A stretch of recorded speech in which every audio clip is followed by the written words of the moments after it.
All right, Sel. Yes, ma'am. Good afternoon, everybody. I'm Denise Hetherington, president of Repair, Restore, and Grow Black Communities. And I am so happy and elated for the guest that we have today.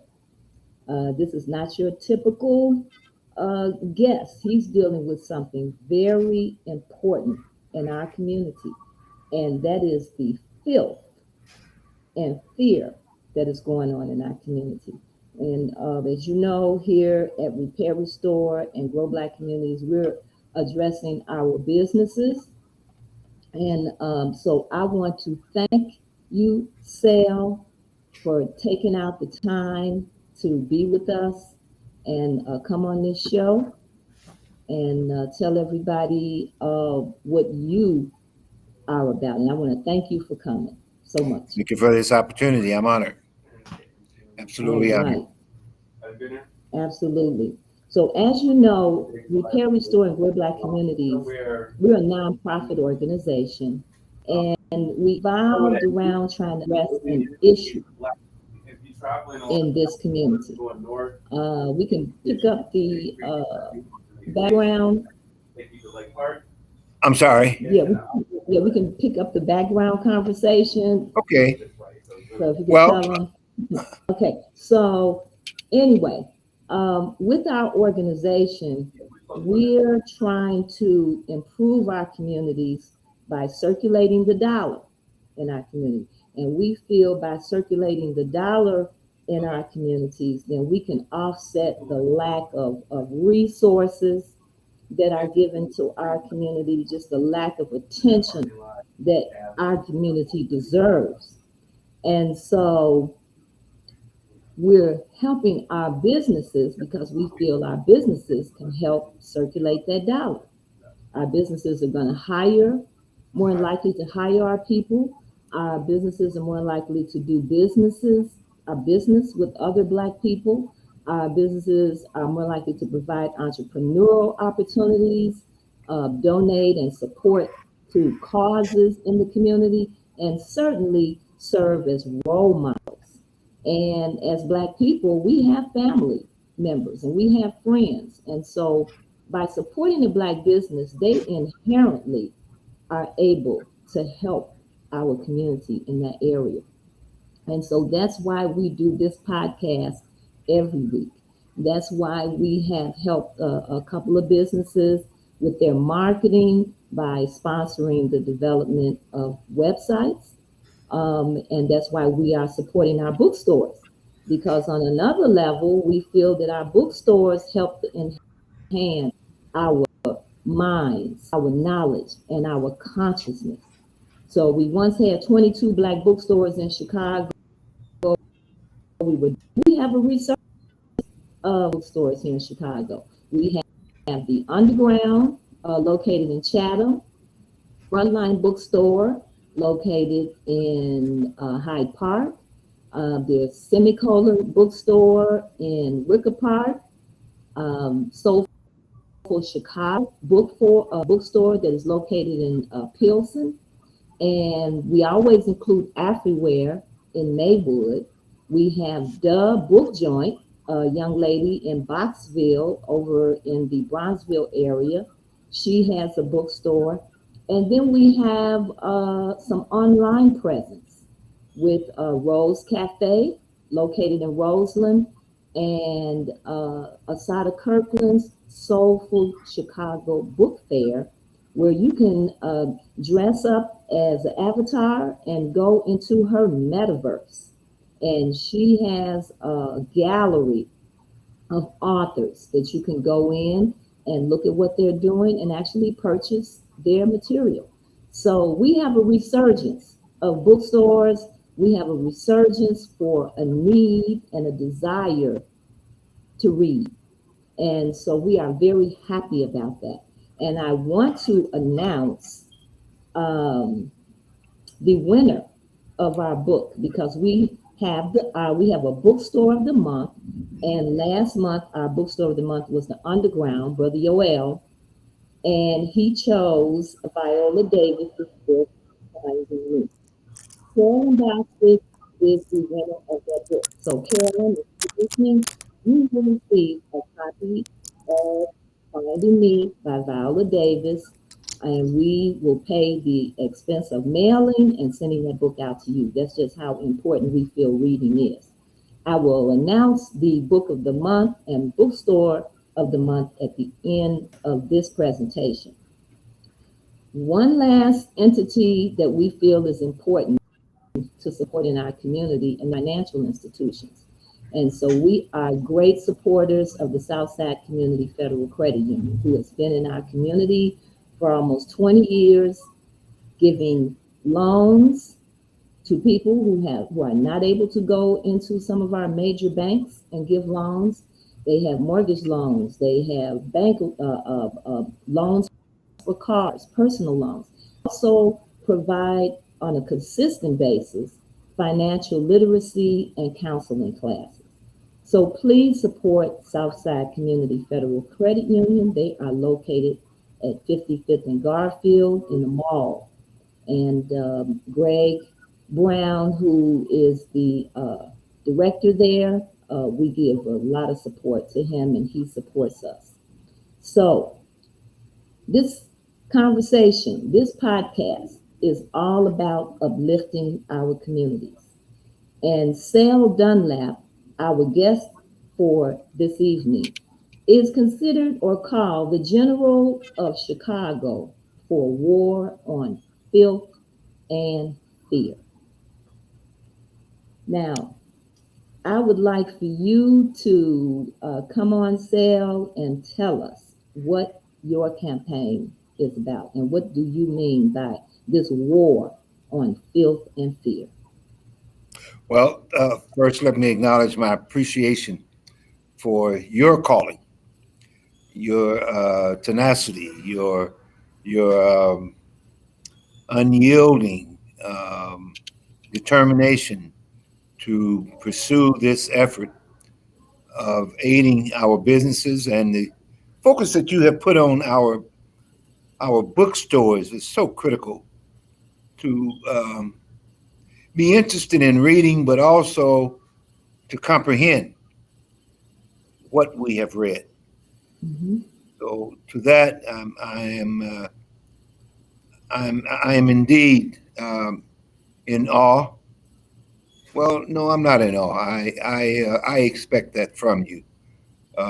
Anything else would be abnormal, but you are certainly an anointed queen, and I thank God for your spirit. Uh, the war on filth and fear is an outgrowth, an evolvement from my participation in community programs where I started back in the early 70s as a coordinator for an organization out in Austin, far western community. It's the farthest west community in Chicago, which borders Oak Park. I got involved at a time when Austin was really transitioning. Blacks were moving in at a very rapid pace.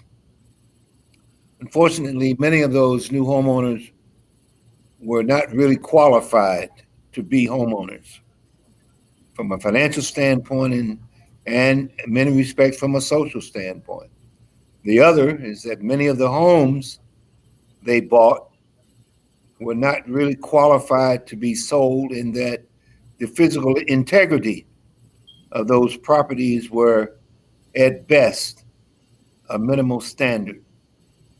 And as a result of that combination, where so many people didn't have the financial wherewithal to respond to the need to address different conditions such as the furnace going out the first year of home ownership, code problems which needed to be addressed. They just didn't have the money needed to address those and at the same time maintain their mortgage payments. Consequently, many properties were forced into foreclosure as a result of that, and Austin really suffered. In that capacity, as the coordinator for the South Austin Realty Association, within a year, I was able to score a first time ever contract with the Department of Housing and Urban Development, in which we became the area property manager, which was responsible for all 1 to 4 unit buildings that had gone into foreclosure that had an FHA mortgage on it. The area that we served was from Western Avenue to Austin Boulevard, 26th Street to Chicago Avenue, which at that time was virtually the west side of Chicago insofar as Black folk were concerned.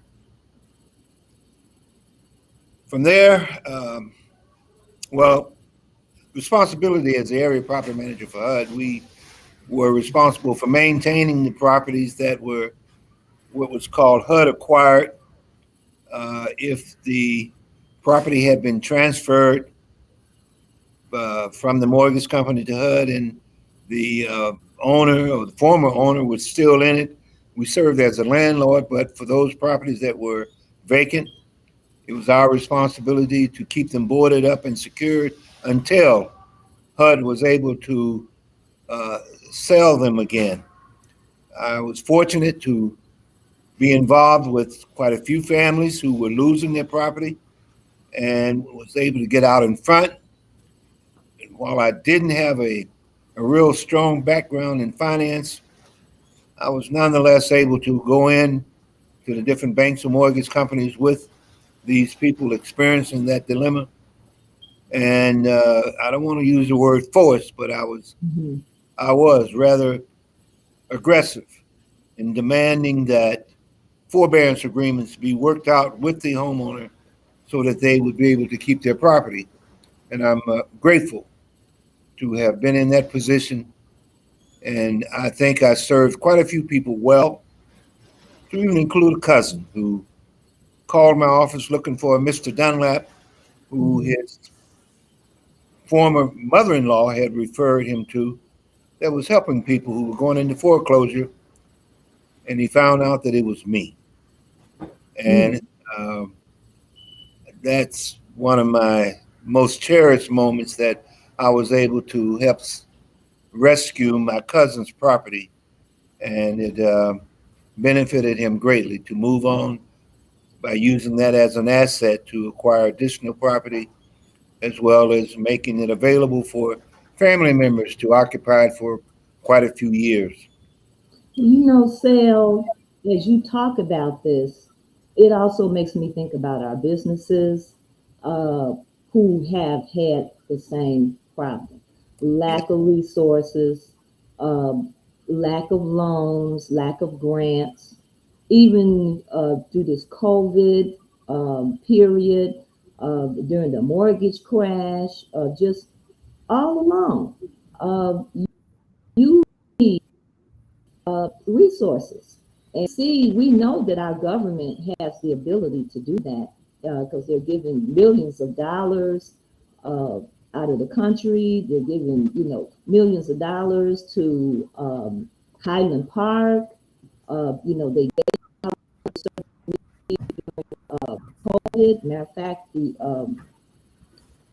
Governor Pritzker came on during the press conference and, pledged to give resources to the Latinx community during the COVID breakdown. And then I know businesses right here in Chicago some even in Hyde Park that have been around for a long time, that have shown and demonstrated themselves to be able to run a business, and they needed resources and weren't able to get them. And so we just keep running into this problem. And as we address and go more into this conversation about looking at our communities and the filth in our communities and so forth, you're addressing this same issue with the housing market. Exactly, and again, that was my foundation, which eventually led to me becoming this involved. I had an opportunity to work with the Neighborhood Housing Service Program. I was one of the first 3 directors hired for the 3 sites in Chicago that were fortunate to be identified for the Neighborhood Housing Service Program. I've had an opportunity to manage property. And this whole venture, this whole bailiwick, this whole calling, if you will, is very much attuned to people going into business, and that a clean environment, no matter what it is that you're trying to do, be it in education, be it in a firefighter, be it an elected official, be it running a corner store, having structure and order contributes to the success of that operation or entity. So yes, it goes hand in hand in many respects for what is demanded in our communities. Anything that can be nurtured benefits from a clean environment. So I'm, again, very, very supportive of what it is that you're trying to do. Those with a clear mind and focus and determination deserve to have a clean environment to support what it is that they're trying to do for themselves and for the community. Absolutely. This effort is again reinforced by the time that I had to spend with the Office of Recycling in Washington, D.C. That gave me an added insight to this whole concept of dealing with trash and debris, which unfortunately comes to our community and stays and stays and stays. So it's one of the tools that I promote and encourage. As an example, any successful recycling program in the country owes that success to the fact that there's an aggressive educational program that is being promoted and utilized in the elementary school. The concept is built on that children are the ones who will go home and recycle the recyclables, as opposed to the adults who unfortunately have become pigeonholed into the idea that I'm through with it, give me a can to throw it away, and I don't care what it is.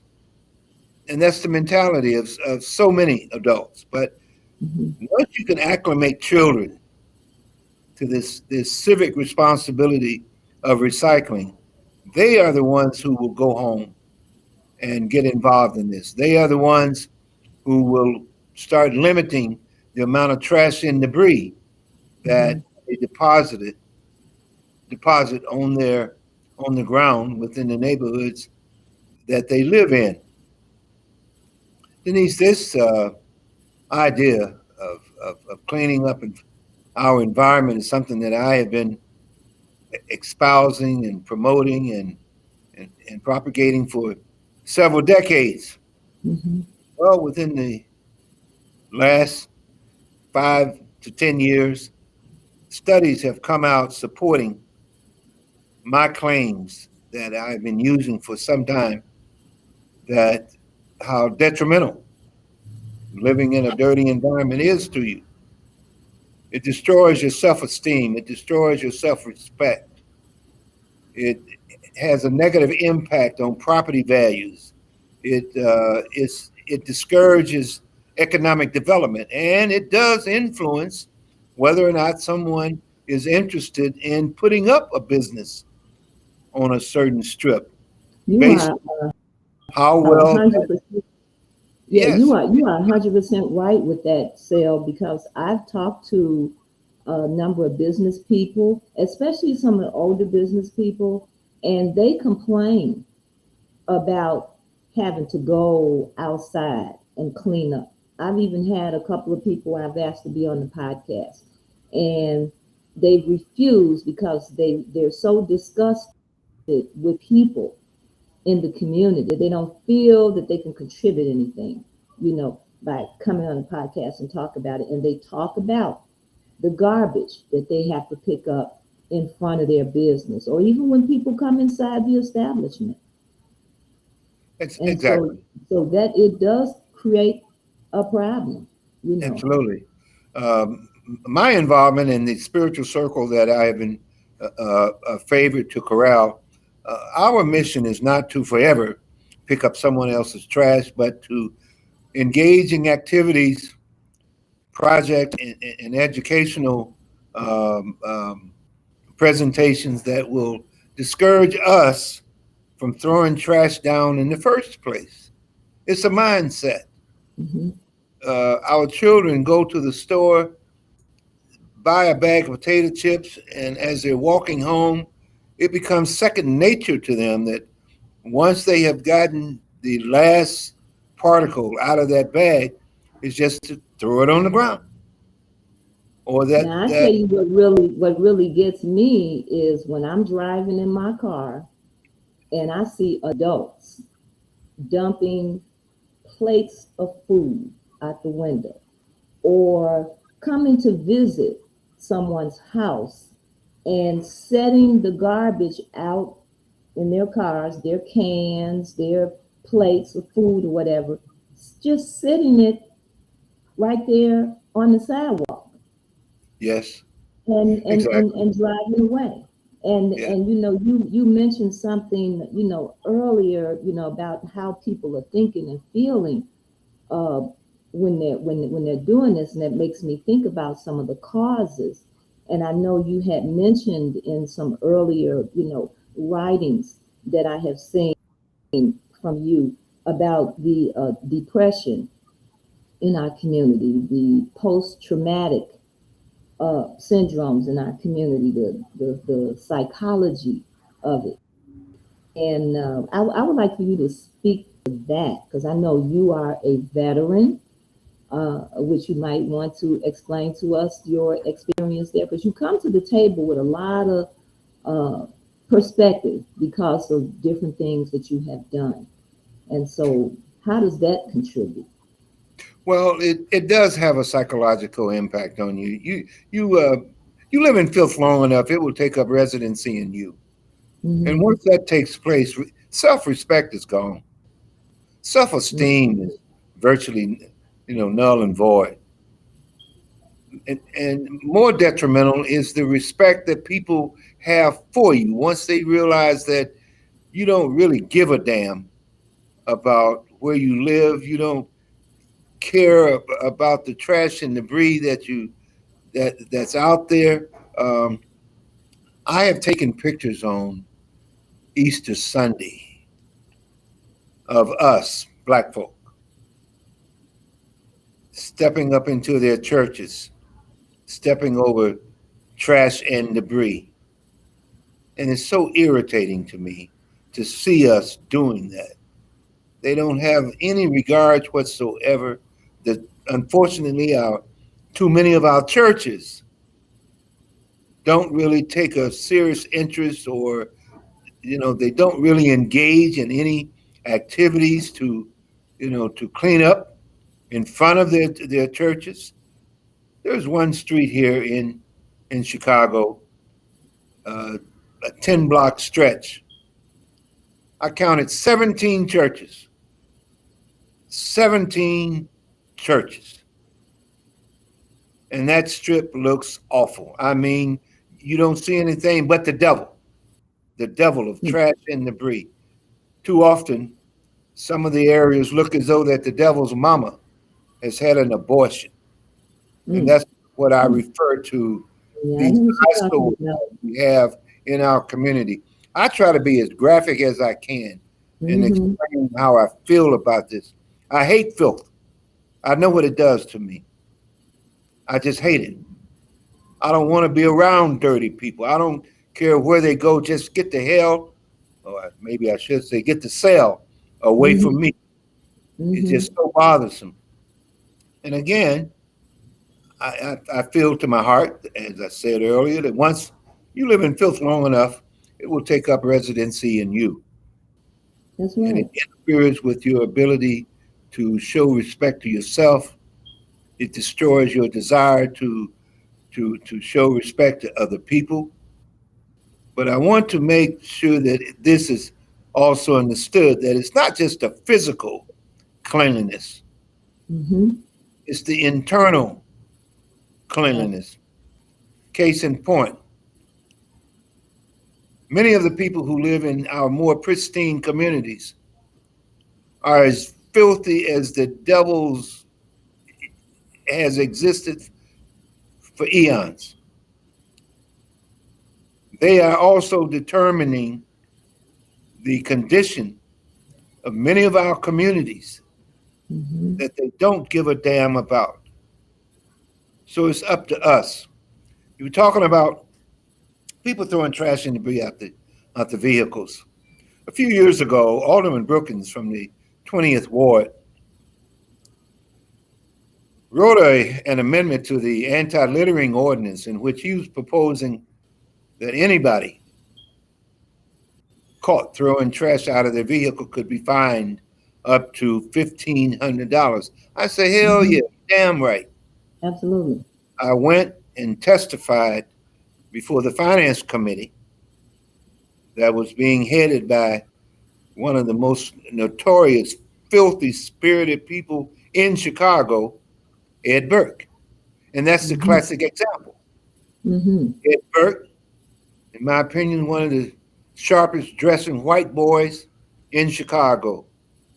But in terms of being filthy, he represents nothing but dirt as far as I'm concerned.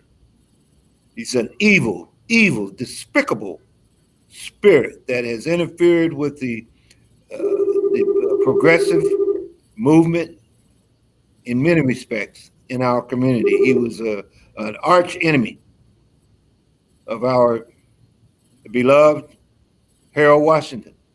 But when you would see him, he would wear a collar pin, broken down brim on his hat, that $700 trench coat. But he was just as nasty as they come. And that's what I mean by the cleansing process must start from the inside out. In fact, when I testified regarding the support of the amendment to the anti-littering ordinance, Ed Burke, who was chairing that committee, asked me as I sat down, who do you represent? I said, well, for one, I represent Dr. Martin Luther King, who said that if sweeping streets be your lot, be the best. And I told him, I'm the best street sweeper Chicago has got. And I said that proudly because I know my love for doing this benefits everybody, be you doctor, baker, candlestick maker. It benefits your presence. Even if you're not doing anything, it still benefits you. I said, but I also represent Malcolm X, who said in his speech, The Ballot or the Bullet, that if we as a people would clean up our community, we would quit running to communities where we're not wanted in the first place. But also I told him that I was there to represent the number of people who felt the same way I did, but didn't have the wherewithal to come before committees such as that and express their heart and soul. and their disappointment that their communities look the way that they do. When I used to conduct block club meetings or participate in block club meetings, Denise, I would collect a dime from everybody until I had a dollar. Put the dimes in my pocket, take out a dollar bill, put it in the ashtray and set it on fire. And they would freak, turn to ashes. I would ask if there's anybody who wanted their dime back. And some people would say, hell yeah, you crazy? Others would say, no, you keep that dime. I want to see what this is all about.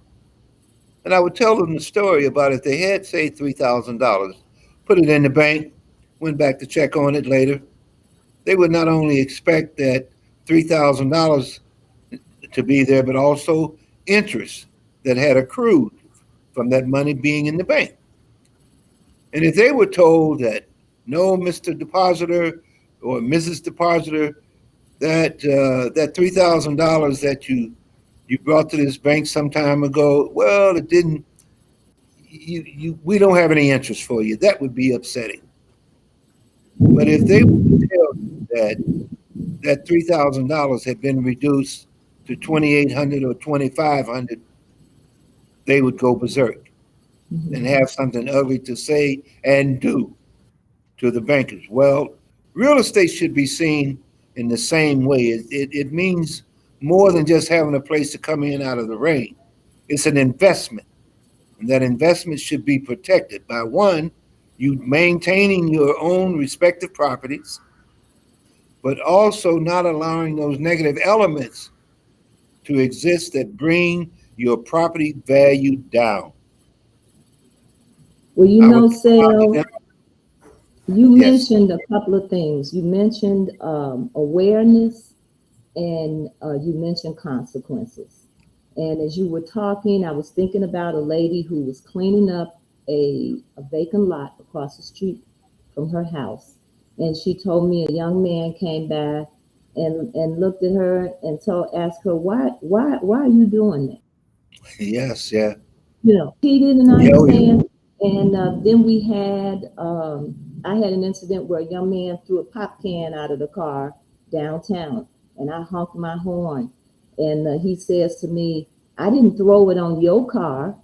Yeah. So it's this awareness of where this awareness level. And then you mentioned consequences.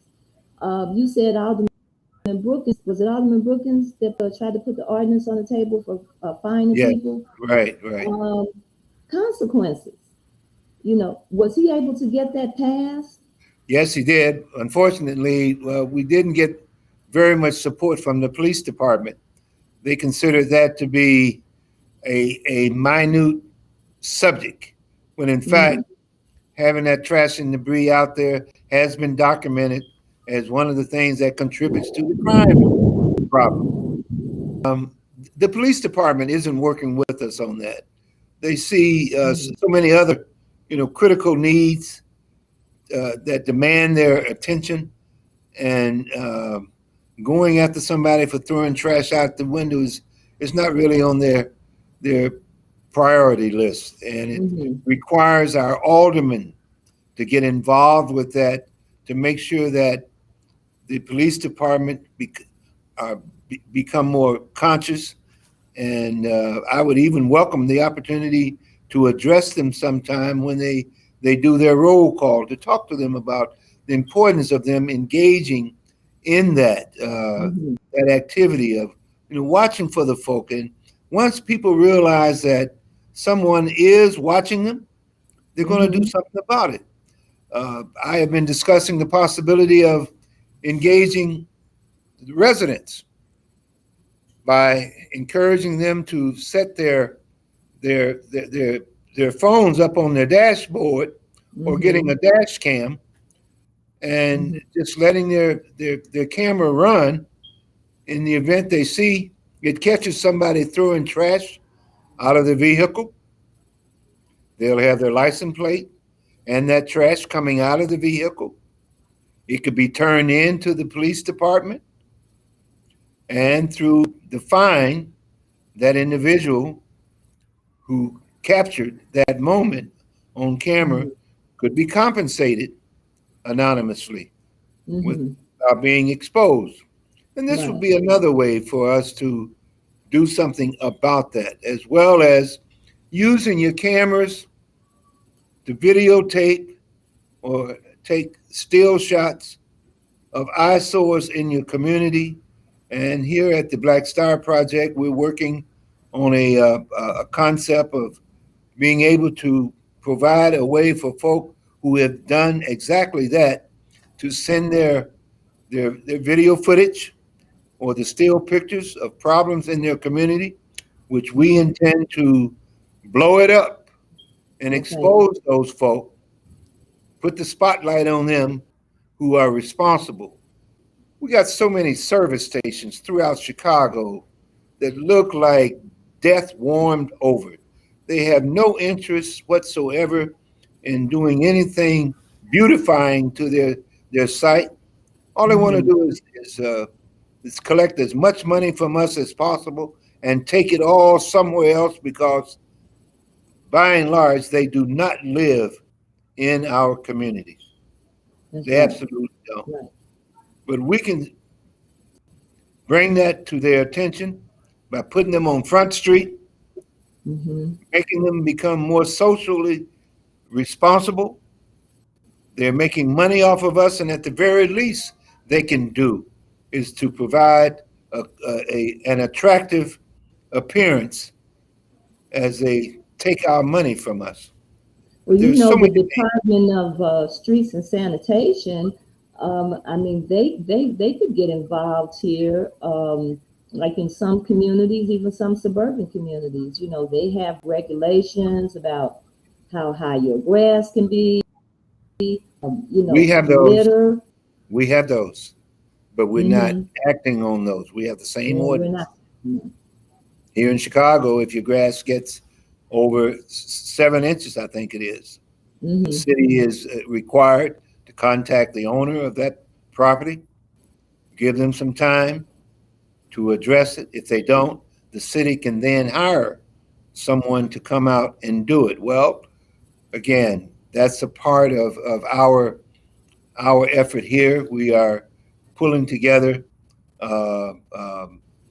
strategic uh, uh, you know, requirements, absolutely imperatives that are necessary for Mm-hmm. us to clean up our communities. And one is that we have got to act on these statutes that are already there. We're just Absolutely. not putting them to work. Absolutely. When we look at So our now I parks, know, Sel, when you start dealing with the city, you know, and you're calling the alderman and you're, you know, trying to contact people down at City Hall, you know, it's like a maze. It could be like bouncing a ball, you know, trying to get to people. And so I know, I think that's a great strategy for beginning to utilize those laws and those ordinances that are already on the table to begin to push that they are being enforced. And so if I'm understanding you correctly, that's one of your strategies. absolutely. Yes, that is one of the platforms, uh, planks rather, in our platform, is to start utilizing those in a more effective way. And for the ones that need to be tightened up, strengthened, we intend to start promoting that also. So can Uh, you name what some of those are?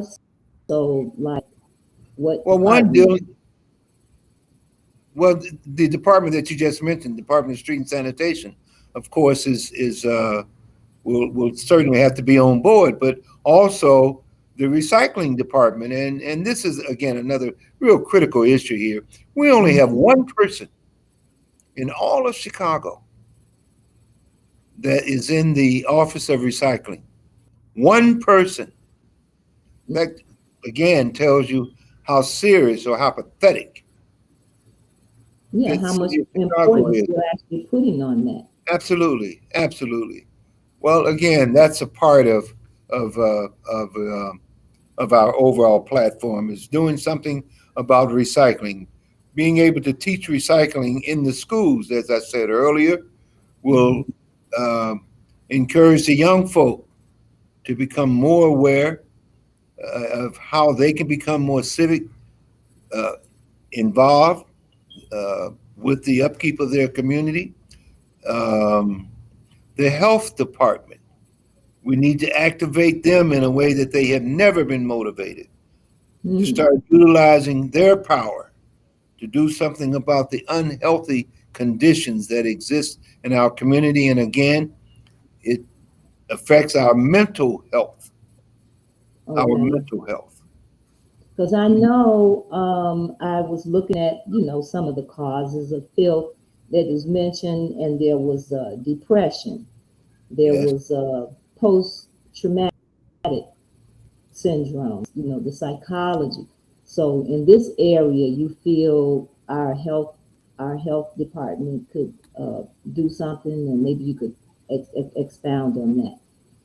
Well, we're favored to have as an ally a sister by the name of Ya Simpson, and she has supported us quite a bit. In fact, she, along with some of her intimate colleagues, just produced a small magazine on the health of Black Chicago. It's a document that I encourage more folk, as many people as possible, to take a look at that and to see how we're being affected to the point of, again, it's been well documented that filth not only influences the quality of life that you enjoy while you are alive, but it can also determine how long you live. Now, that's a fact.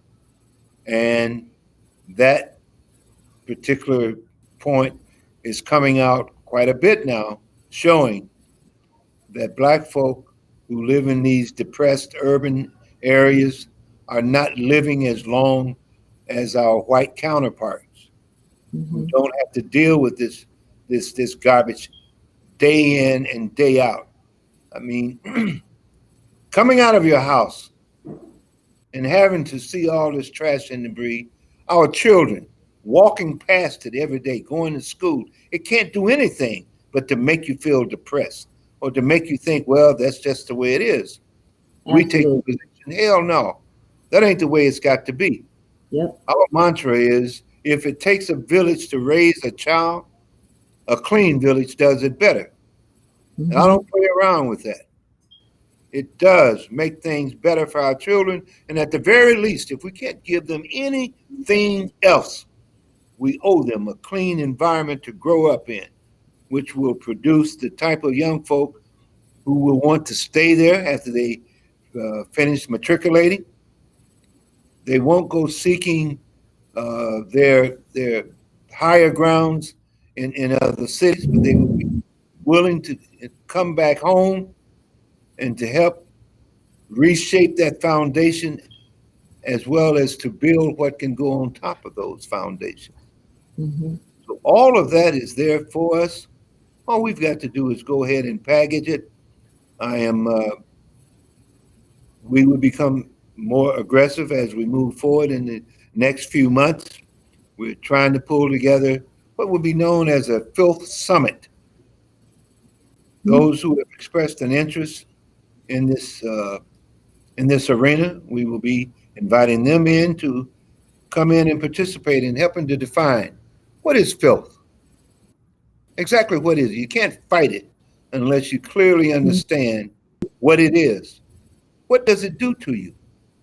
You can't really fight it until you really, really know, be effective in fighting it, until you understand what it can do to you, but also how you can offset that.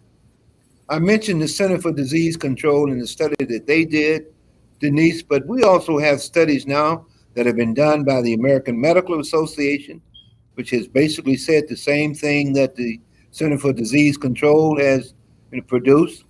The University of Pennsylvania did a study on Philadelphia. Their primary focus was on the mental health of folk who live in filth. And again, that type of substance is there. The Ford Foundation, Harvard University, These institutions, internationally recognized institutions, have come out with these type of studies, and we're going to put them to work, not just let them be something that had occupied pages in some book or pamphlet somewhere, but to put them to work and to justify the necessary resources that are needed for our campaign to be all the more effective.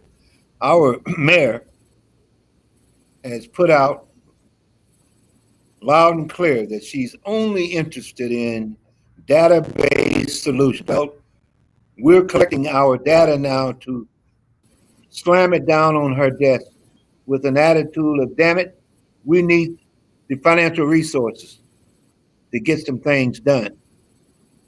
I want you to ride through Washington Park at your earliest convenience. I want you to see if you can look through Washington Park.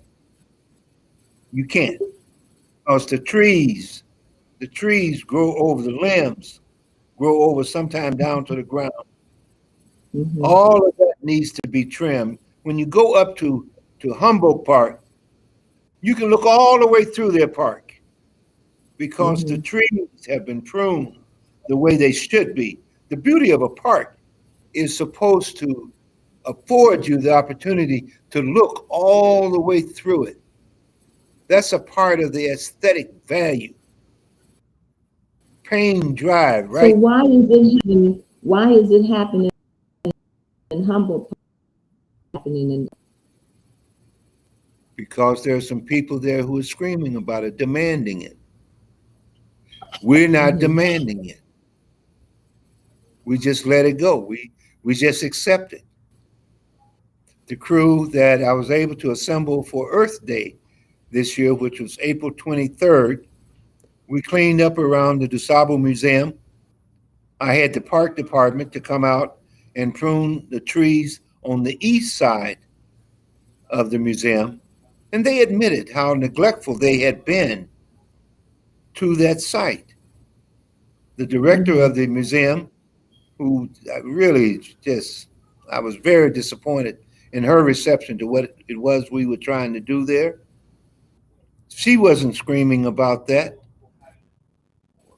Assumed the responsibility of trying to clean that up, and we went back a second time and had the support of some volunteers from Citibank to come and join us, and we cleaned up debris, leaves, trash that had been there for more than just a year, more than just a couple of years. Did an excellent job on it. But just across the street, across Payne Drive, you will find that trees that I'm talking about, if you go just 100, 150 feet over into that area, just across Payne Drive, there are certain spots you can't even look back and see the DuSable Museum because the trees have overgrown and the branches are hanging down to the ground. Well, we don't have to tolerate that type of mess, but it's going to require us having to scream. April 28th. So obviously one of your missions is going to be to encourage or help the people in the community to know that they need to. Absolutely. Right. I accept that. I accept that. I welcome that. If I were to not do anything, I would be prostituting my spirituality.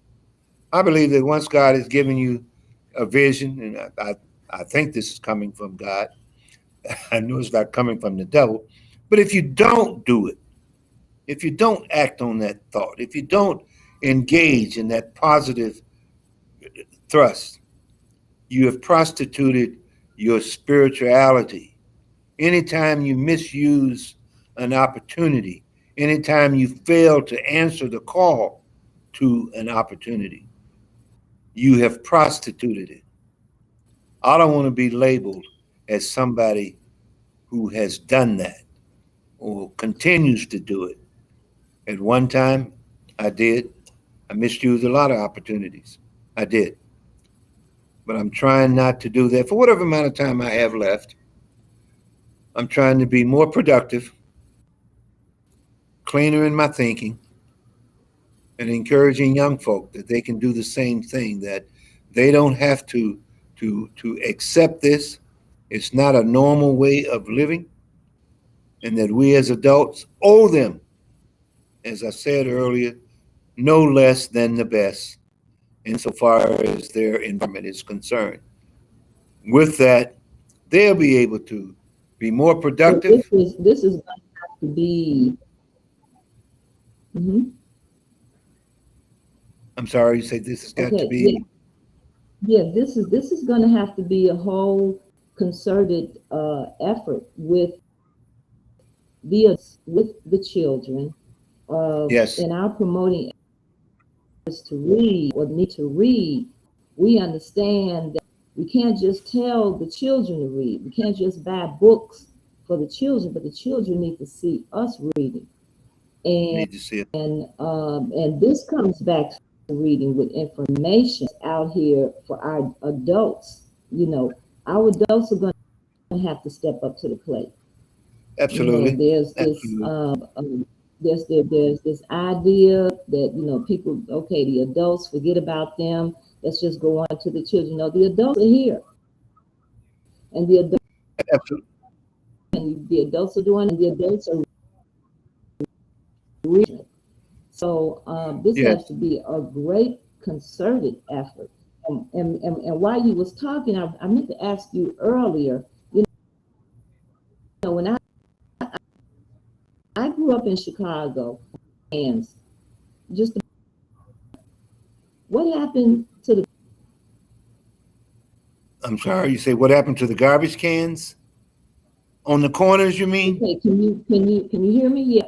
What Yes. what happened to the garbage cans that we used to have on the corners? Why don't we have those anymore? Well, I was told by a former ward superintendent that the city didn't want to do that everywhere because it was such a cost prohibitive activity. But you do find them in some communities. Again, that goes Mm-hmm. back to us demanding that those amenities be made available to us. Those, bins should be everywhere. The cost of not having them is much more expensive, and that it contributes Mm-hmm. to everything going down in value, in going down in prosperity. So it behooves us to pursue that, and again, that's a part of our platform.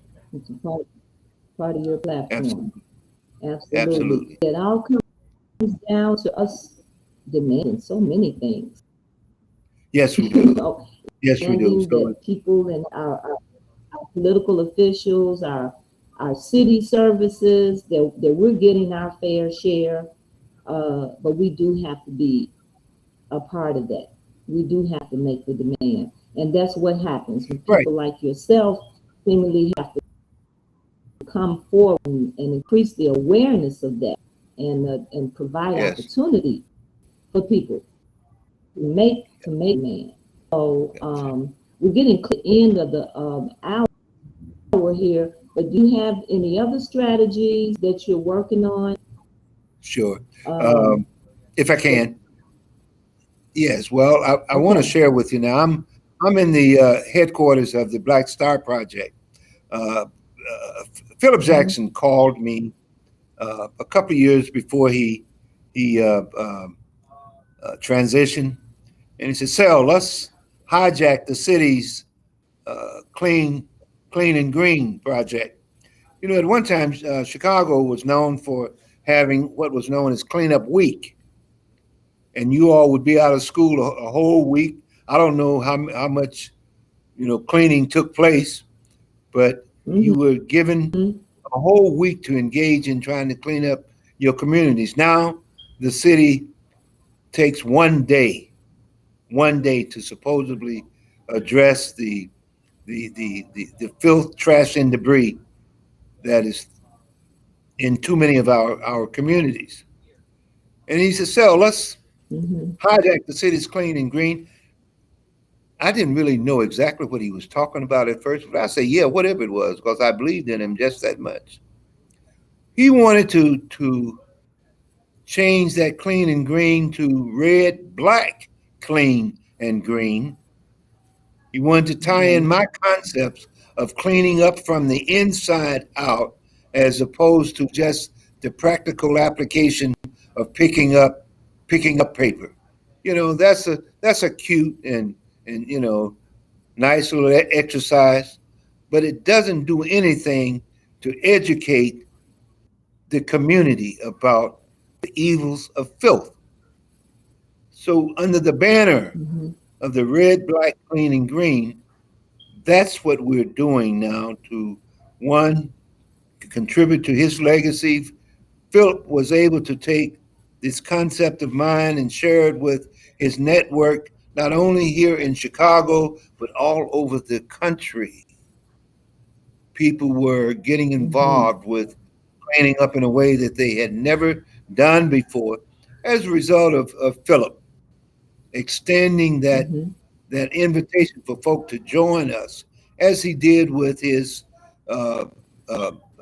Million Father walking children to school on that first day. I'm grateful for that. Very, very honored. The other is that I wrote some lyrics. I wrote some lyrics to a song, and we're going through the steps now to secure the rights to use War's music to a piece that they did called "Why Can't We Be Friends?" Our song is called "Why Can't We Be Clean?" Would you like to hear a little bit of it? Oh, sure you would. Go ahead. Why can't we be clean? Why can't we be clean? Why can't we be clean? Why can't we be clean? I see the trash and filth everywhere. It make it look as though we just don't care. Why can't we be clean? Why can't we be clean? Why can't we be clean? Why can't we be clean? It goes on to tell a very interesting story about the need for us to clean up. Hopefully we're going to get that permission to be able to use that rhythm. Everybody remembers that song, Why Can't We Be Friends? And ironically, one of the reasons why we can't be friends, as we need to be friends, is because we won't be clean. People run from each other. Right. I tell mixed audiences, it's not just white folk who run from us because of filth. We get the hell away from each other because of filth. Right. That's right. Yeah. That's right. We can stop that. That's right. Absolutely. Absolutely. But like you said, Yes. we have to get involved. And so Exactly. how can we help you, Sel? How can people you gonna help me? get in touch with you? You're at the Black Star Project, and I know you. Well, I'm a volunteer here. Yes, volunteer here with the Black Star Project, and we try to engage the young folk as a way of teaching them what civics is all about. One aspect of being responsible is to engage in cleaning up, and it's a part of adding to their countenance. It's a part of supporting their foundation, and the realization that they deserve to live in a clean environment. We have that responsibility of giving them that. Thank you, Denise. You have said so many things that you have said so many things that I think could go on some posters or flyers. We deserve to live in a clean environment. And not littering. Yes. There needs to be a signage out here. Right, absolutely. And we do have posters that we have been using at meetings and things, but you're absolutely right. Our vision is to have these everywhere, in churches, businesses, schools, on the street, encouraging us. We want to, in people's homes, encouraging us to think clean, see clean, be clean. Absolutely. Yes, ma'am. Absolutely. Thank you and so we could much. use that Thanks bad so much for Lexus. what you are. Huh? We could use that bad Lexus in our campaign too, Denise. Well, Sel, so thank you so much for doing what you're doing. You know, we have so many wonderful people and things, and we have to connect. You know, we used to connect more easily than we are. You know, that people would know what someone is doing and support. We wanted you to come on this podcast because we want people to know what you're doing, because what you're doing is so important. It's very important. And I want to thank you, like I said, for what you're doing. I want to thank you for coming on. We are going to our bookstore, The Book Joint. And this young lady is located in Boxville on 51st Street, right there between Martin Luther King Drive and the Metro train. And so she's our bookstore of the month. And she has selected a way, and it is by Tamika Scott. She's an R&B singer and songwriter, and she has written a book. Actually, it's a cookbook, and it's called Table Set Cooking with Tamika Scott: A Taste of Your Mouth. Some very nice and easy recipes. One of our subscribers, all you have to do is go to rrgbc.org, give us your name, and we'll need an address also, people, to send the book to. So we're asking you to subscribe and become a winner of this. And Sel, thank you again. And thank you. Say good night. Thank you very much. Right. Be blessed.